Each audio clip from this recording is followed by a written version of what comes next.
আসসালামু আলাইকুম এভরিওয়ান। আজকে আমি গরুর মাংস আলু দিয়ে রাঁধিব। মাংসটা আমি দইয়া রাখতেছি।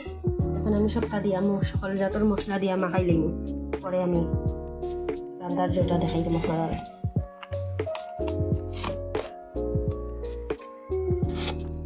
আমি লবণ দিলেই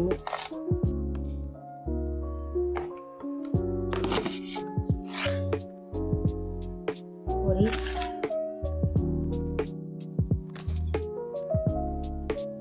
হলুদের গুঁড়া,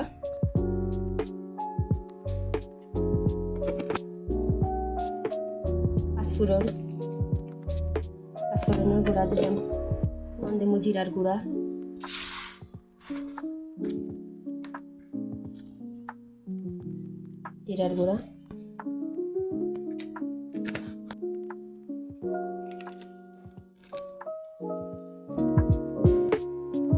দুই টেবিল স্পুন সয়া সস,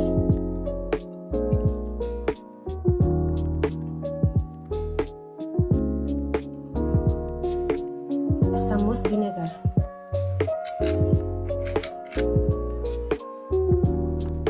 এখন দিমু আদা বাটা,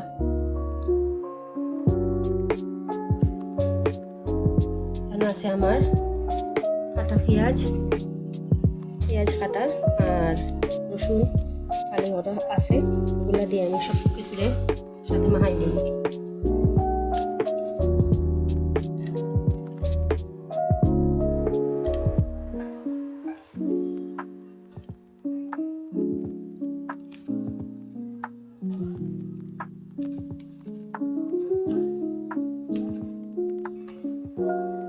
এখন দিব গরুর মাংসের মশলা, রাঁধুনি গরুর মাংস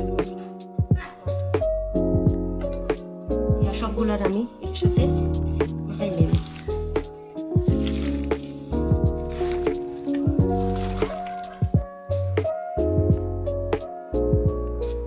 আমার মাখানিটা হয়ে গেছে মশলাগুলা, এখন আমি এটারে আধা ঘন্টার জন্য রেস্ট রাখি দেব।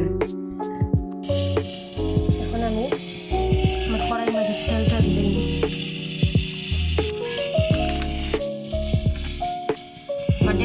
তেল দিলাইছি, তেল দেওয়া শেষ।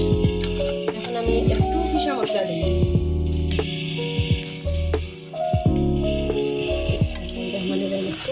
একটু ফিসা পেঁয়াজ দিলাম,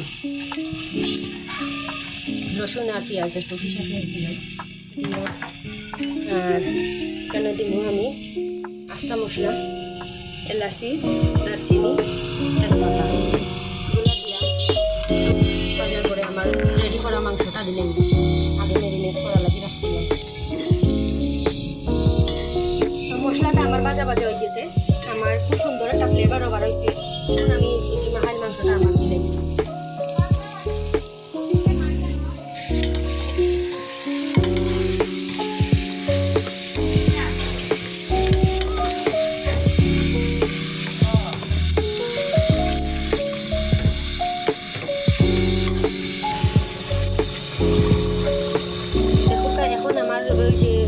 মাংসটা আমি 20 মিনিট সিদ্ধ করছি আর মাঝে মাঝে লাড়িয়ে দিছি। 20 মিনিট আমার চাল দেওয়ার পরে ধোকা তেল উঠেছে। এই পর্যায়ে এখন আমি আলু দিলাম, আলু দিয়া আরো 10 মিনিট কষাইয়া পরে জল দিলাম।